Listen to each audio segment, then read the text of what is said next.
Hello there, Darshana Avala here. It has been quite a while since I have put a video out there and feeling a little rusty. Also really excited, and just the impulse arose really strong for me this morning. So here I am, not all that long out of bed and starting my day, and I have the good fortune of spending a big portion of my winter in a beautiful yurt in the woods with a wood-burning stove that you see behind me, and that is by design. This wood-burning stove is teaching me a lot about intimacy, and that correlation really clicked into place for me. This is the first time I've ever had to tend a fire as a means of keeping myself warm.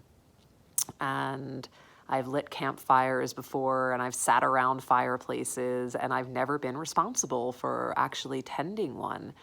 And it struck me how like our intimacy with self, with our own erotic energy and our sensuality, tending a fire can be.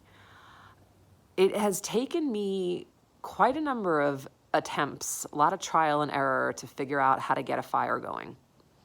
And I've been frustrated, and I've gotten bored, and I've just said, forget it, I'll turn on the propane heater many a time. And then I've also had these glorious experiences where, like this morning, I actually get the fire going, and it is so satisfying. It's beautiful, it's comforting. I feel the joyous emotions, the gratification, the nurturing, and I feel it in my body of just the warmth and the ease and the coziness. And this is all the kind of thing that I want to be feeling. And so it got me thinking how like our relationship to our own sexuality this can be. You know, when it comes to really taking good care of our own selves, to nurturing our bodies, to actually creating the time, the space, the conditions that support us feeling really liberated in bringing our erotic energy forward, in self-pleasuring or just nurturing, it's fairly common that this is not prioritized, and we look to somebody else to do these things for us, or at least with us. That somehow it is less that significant, less meaningful, less worth investing the energy and the time into to just love ourselves well. And it also can be challenging. There's that process of really getting to know what works for us. Like, how much kindling do I need? You know, what needs to be in the mix of this fire? What is the alchemy? What is the positioning of the logs to get it just so that it actually starts to generate enough fuel, enough heat that it can catch and really ignite? And I've noticed that I got really good at getting the kindling burning, but not necessarily quite right or quite enough to be this full rolling fire that's happening behind me right now. That happened many times over. And it's not all that different from how it is with experiences of sexuality for me sometimes. I can get a bit lazy, or at a minimum it's, I'll find myself wanting instant gratification of like, okay, if I'm going to take the time to touch myself, then I should immediately get turned on. This is true solo and with a partner.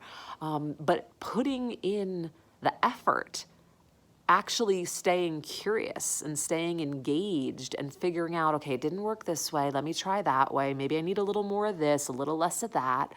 Playing with the different variables and bringing a lot of creativity and curiosity into this process of starting a fire is exactly the way it is with starting the fire of our erotic energy moving.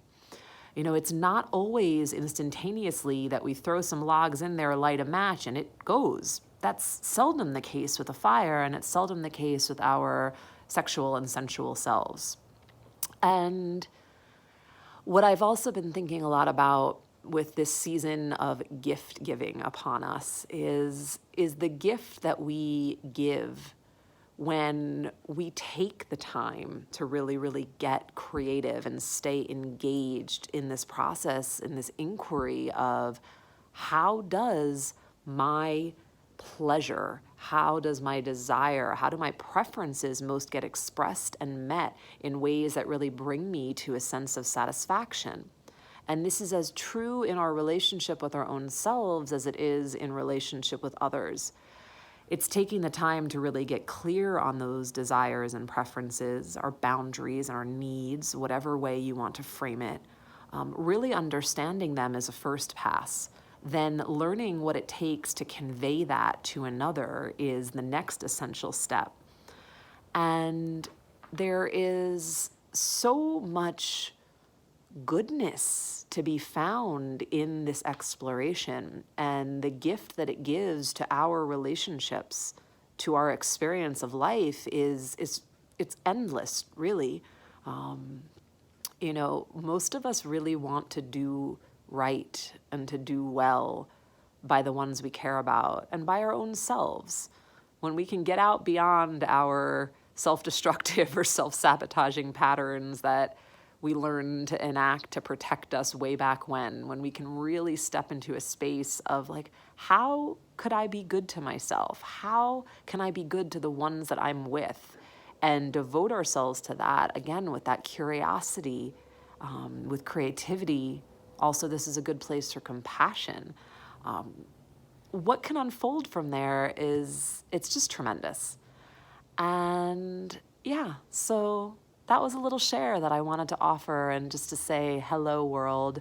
I've been very, very deeply attending to the beauty of relationships with my clients that I work with in person and Skype one-on-one, and I haven't been putting myself out in a more public way much this last year. So as we're winding down, let this little hello serve to hopefully light a spark and get the fire kindling in your life.